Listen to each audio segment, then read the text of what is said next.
দেখেন, আমাদের দেশে না বাবাবাদিটা খুব বিখ্যাত। আপনি যদি সিরাজউদ্দৌলার আমল থেকে শুরু করেন, এই যে মির্জাফর কিন্তু সিরাজউদ্দৌলার মারাত্মক ফ্যান ছিল কিন্তু, ঠিক আছে। উপমহাদেশে এই আমাদের দেশে যখন ইস্ট ইন্ডিয়া কোম্পানির লোকেরা আসছে,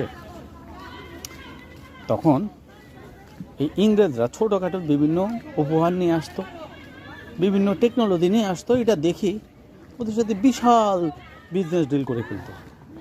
এই হচ্ছে আমাদের উপমহাদেশের মানুষের স্বভাব। গল্পটা এই জন্য বললাম যে আমরা প্রচণ্ড তেলবাজি করতে চাই, আমরা কাজ না করে প্রভুদের খুশি করে আমরা আসলে অনেক কিছু জিততে চাই, অনেক কিছু অর্জন করতে চাই। 1971 সালের আমাদের স্বাধীনতা যুদ্ধের সময়, স্বাধীনতা যুদ্ধের যারা শহীদ হয়েছেন তাদের নিয়ে এক ধরনের, যারা যুদ্ধ করেছেন মুক্তিযুদ্ধ তারা এক ধরনের, তারপরে হচ্ছে আপনার এই যে বঙ্গবন্ধু বা জিয়াউর রহমান এদের নিয়ে এক ধরনের বাবাবাদী হচ্ছে, ঠিক আছে।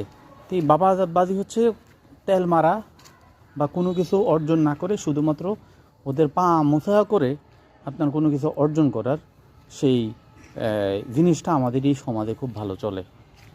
আমরা যখন নতুন বন্দোবস্তের কথা বলি তখন আমরা চিন্তা করি যে একটা সভ্য গণতান্ত্রিক সমাজে সবচেয়ে দক্ষ ব্যক্তি যিনি, সবচেয়ে যোগ্য ব্যক্তি যিনি, তিনি আসলে মূলত আমাদের শাসন করবেন এবং তিনি কিছুদিন শাসন করবেন, তারপরে তার চেয়ে যোগ্য ব্যক্তি আসবেন, তারপরে বা তার সমানও যোগ্য ব্যক্তি আসবেন। আমরা সৎ মানুষের শাসনে থাকব, যোগ্য ব্যক্তির শাসনে থাকবো, আমরা এইভাবে ডেভেলপ করব। এটা পশ্চিমা দৃশ্যে চলে, কিন্তু আমরা কেন জানি এটা থেকে বের হইতে পারছি না।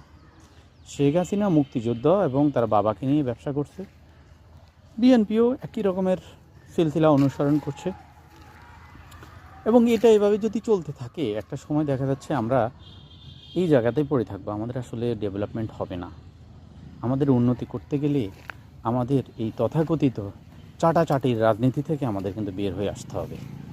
তা না হলে কিন্তু আমরা যে যুগের পর যুগ একটা অভ্যুত্থান হবে, মানুষ মরবে, আমাদের নিজের বাপ ভাই সন্তানদের হারাবো, তারপরে যে লাউ সে কদুর। তো এই যে লাউ সে কদুর অবস্থা কি একটা দেশে আর কত বছর চলবে? এখন একটা সভ্য সমাজে আমরা বসবাস করি, এখানে সবার কাছে তথ্যের অবাধ অ্যাক্সেস আছে। সো এই তথ্যের অবাধ অ্যাক্সেসের দুনিয়ায় আমরা এই জিনিসগুলো কিন্তু আর মেনে নিতে পারবো না। আমরা নতুন দেশ চাই, নতুন বাংলাদেশ চাই, নতুন বন্দোবস্ত চাই। আসসালামু আলাইকুম।